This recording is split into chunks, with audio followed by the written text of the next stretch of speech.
Halo semuanya, selamat datang di ulasan kali ini. Pernah kepikiran nggak sih, apa yang sebenarnya bikin sebuah sekolah itu benar-benar berkualitas? Kita kan seringnya ngomongin soal fasilitas megah, kurikulum yang baru, atau buku-buku cetek tebal. Padahal ya, ada satu kerangka kerja tersembunyi yang jarang banget kita perhatikan, tapi justru jadi penentu utama suksesnya sebuah sekolah. Penasaran kan? Yuk kita bedah sama-sama. Gini loh, kita semua pasti setuju kalau guru itu ujung tombak pendidikan kan? Merekalah pahlawan di ruang kelas. Tapi coba deh pikirin pertanyaan menarik ini. Siapa sih yang ngawasin para guru? Siapa pelatih yang mastiin mereka selalu tampil maksimal tiap harinya? Ibarat atlet profesional, sehebat apapun mereka, pasti butuh pelatih tangguh buat dapat medali emas kan? Nah, guru juga sama persis. Nah, buat ngejawab pertanyaan krusial tadi, ulasan kita bakal dibagi jadi 4 bagian simpel, peran vital pengawas sekolah, lanjut ke studi kasus di SMPN 2 Palopo, terus kita cari tahu akar permasalahannya, dan terakhir, solusi peningkatannya. Oke, langsung aja kita masuk ke bagian pertama, peran vital pengawas sekolah. Jadi, pembahasan kita hari ini tuh berdasarkan riset keren dari Hamdan Abadi, peneliti dari IAIN Palopo tahun 2021. Riset ini tuh nggak cuma nebak-nebak, tapi bener-bener ngebedah langsung kinerja pengawas sekolah pakai data real di lapangan.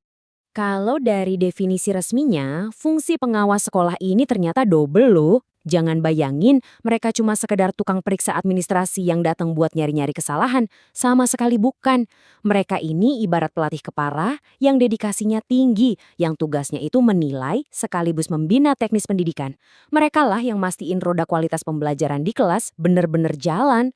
Sekarang kita masuk ke bagian 2. Mari kita lihat gimana sih realitas sebenarnya lewat studi kasus di SMP Negeri 2 Palopo.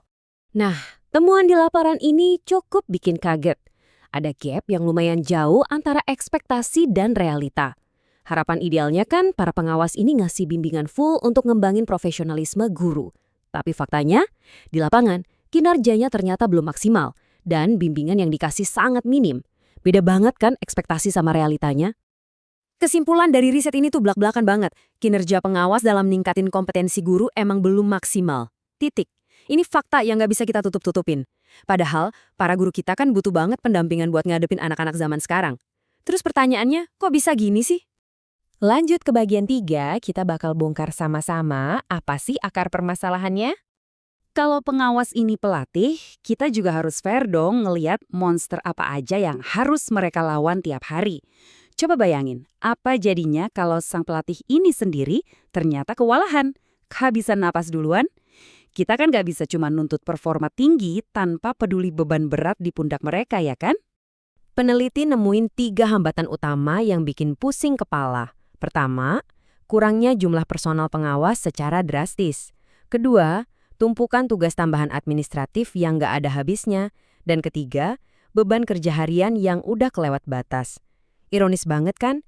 Niat hati pengen turun ke kelas ngebimbing guru, malah tenggelam dalam lautan dokumen birokrasi di kantor. Jadi efek domino dari semua masalah itu tuh jelas. Bimbingan buat para guru jadi sangat minimal. Guru-guru yang mestinya dapat observasi dan masukan berharga, malah jadinya terabaikan.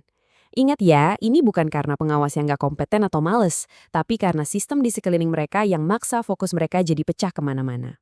Masuk ke bagian 4, kita bahas solusi untuk peningkatan. Kira-kira, apa jalan keluarnya? Untuk benerin sistem yang kusut ini, riset tersebut ngasih 4 langkah struktur yang harus diterapin sama pengawas ideal. Simpelnya begini, pertama, bikin program kepengawasan yang jelas. Kedua, tentuin sasarannya siapa aja.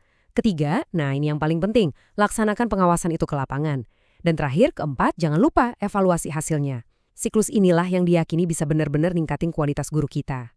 Ada satu hal yang ditekankan banget di sini, pengamatan langsung itu hukumnya wajib, mutlak. Pengawasan mana bisa jalan maksimal kalau cuma mantengin berkas dari balik meja kan? Buat paham dan bantu ngangkat skill para guru, pengawas wajib hadir secara fisik di sekolah, masuk ke kelas dan ngeliat sendiri proses belajarnya kayak gimana. Nggak bisa ditawar lagi. Kalau kita cek undang-undang, tugas ini sebenarnya udah diamanatkan secara hukum. Undang-undang kita dengan tegas ngingetin kalau pengawasan pendidikan itu tanggung jawab bareng-bareng, mulai dari pemerintah daerah, dewan pendidikan, sampai komite sekolah. Ini bukan cuma himbauan loh, ini mandat. Jadi sistem pengawasan ini wajib banget dapat dukungan penuh biar bisa jalan optimal. Sebagai penutup ulasan kita, saya mau nitip satu pemikiran buat kita renungin bareng. Kalau sistem kita sendiri aja nggak ngasih dukungan penuh, entah itu soal kecukupan personil atau waktu luang, buat para pengawas ini, lalu gimana caranya kita bisa nuntut mereka untuk mencetak guru-guru hebat buat anak-anak kita?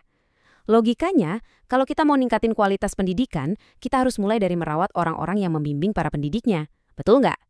Terima kasih sudah menyimak dan sampai jumpa di ulasan berikutnya ya.